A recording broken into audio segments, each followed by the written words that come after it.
Hello दोस्तों, स्वागत है आपका एक बार फिर से हमारे यूट्यूब चैनल पर। चलिए आज हम पढ़ेंगे संख्याओं के बारे में। संख्याओं के प्रकार।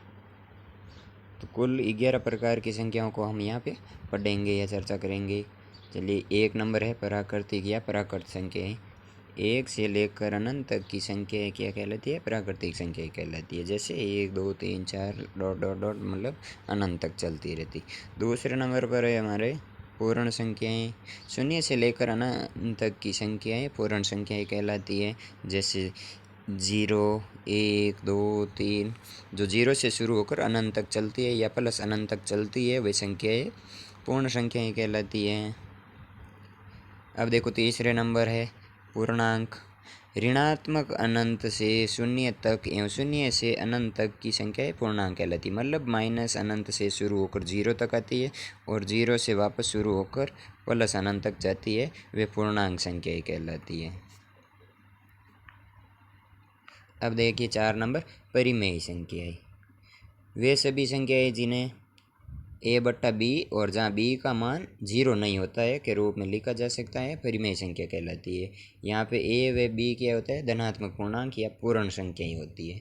जैसे 4 = 4/1 या 5/2 या 5/6, जिन्हें a/b के रूप में लिखा जा सकता है और b का मान 0 न हो। अब देखिए 5वें नंबर अपरिमेय संख्याएँ। वे सभी संख्या जिन्हें a/b के रूप में नहीं लिखा जा सकता है और इसमें भी b का मान 0 नहीं होता है और अपरिमेय संख्या कहलाती है। जैसे अपरिमेय संख्या ए हो जाएगी √2, √5 और √15। जैसे ये नोट देखिए आगे, सभी अभाज्य संख्याओं का वर्गमूल हमेशा अपरिमेय संख्या होती है। मतलब सभी अभाज्य संख्याओं का वर्गमूल है जो अपरिमेय संख्या होती है। आगे 6 नंबर देखिए सम सभी संख्याएँ। वे सभी प्राकृत संख्याएँ जो 2 से पूर्णतया विभाजित हो जाती है, सम संख्याएँ कहलाती है। यदि इकाई का अंक किसी भी संख्या के इकाई का अंक 0 2 4 6 या 8 है तो वह संख्या क्या होगी? सम संख्या होगी। जैसे इस संख्या का इकाई का अंक 8 है तो ये सम संख्या है, इसका 8 है तो ये भी सम है, इसका 2 है तो ये सम है और इसका 6 है इकाई का अंक, तो ये भी एक सम संख्या है। चलिए आगे देखिए विषम संख्याएँ। विषम संख्याएँ वे सभी प्राकृत संख्याएँ जो 2 से पूर्णतया विभाजित नहीं हो पाती हैं, विषम संख्याएँ कहलाती है। यदि किसी संख्या का इकाई का अंक 1 3 5 7 या 9 है तो वे सभी संख्याएँ विषम संख्याएँ कहलाती है।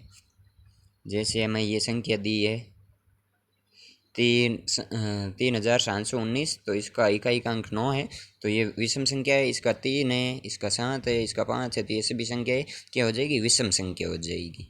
चलिए आगे देखते हैं अभाज्य संख्या 8वें नंबर। वे सभी प्राकृत संख्याएँ जो केवल एक या स्वयं से विभाजित होती है। मतलब ऐसी संख्याएँ जिनमें खुद का और एक के अलावा किसी और संख्या का भाग नहीं जाता, वे अभाज्य संख्या कहलाती है।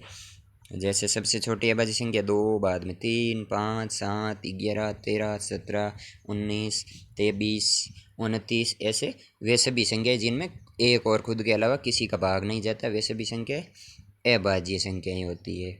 नोट पढ़िए। अब देखिए इसमें क्या होता है, एक न ही भाज्य संख्या होती है और न ही अभाज्य संख्या होती है। ये मेन पॉइंट है कि एक न तो भाज्य संख्या होती है और न ही अभाज्य संख्या होती है। और दूसरा, दो एकमात्र सम संख्या है जो अभाज्य संख्या, मतलब दो ऐसी सम संख्या है जो अभाज्य है।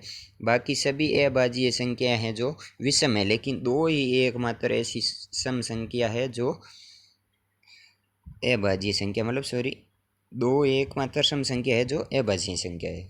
बाकी सभी अभाज्य संख्याएँ विषम संख्याएँ हैं। चलिए अब देखते हैं सहअभाज्य संख्या। दो प्राकृत संख्या से अभाज्य संख्या कहलाएगी यदि उनका में से पे एक हो, अर्थात एक के अलावा कोई भी उभयनिष्ठ गुणनखंड न हो।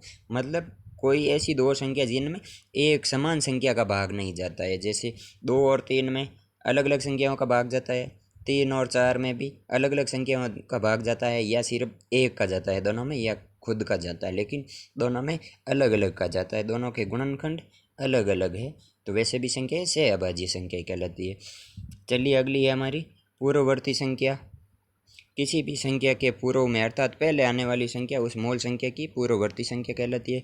और इसकी गणना करने के लिए उसमें से एक घटा देंगे तो उसकी पूर्ववर्ती संख्या आ जाएगी। जैसे 1015 की पूर्ववर्ती संख्या क्या हो जाएगी, इसमें से एक घटा देंगे तो इसका आंसर आ जाएगा 1014, जो इसकी पूर्ववर्ती संख्या है। आगे देखते हैं परवर्ती संख्या। परवर्ती संख्या का मतलब किसी संख्या के बाद में आने वाली संख्या, मतलब उस मूल संख्या की परवर्ती संख्या कहलाती है। इसकी गणना दी गई संख्या में एक जोड़ते ही उसके आगे वाली संख्या आ जाएगी, इसलिए परवर्ती संख्या किसी भी संख्या की जस्ट आगे वाली संख्या परवर्ती होती है। धन्यवाद दोस्तों, ऐसे ही सपोर्ट करते रहिए।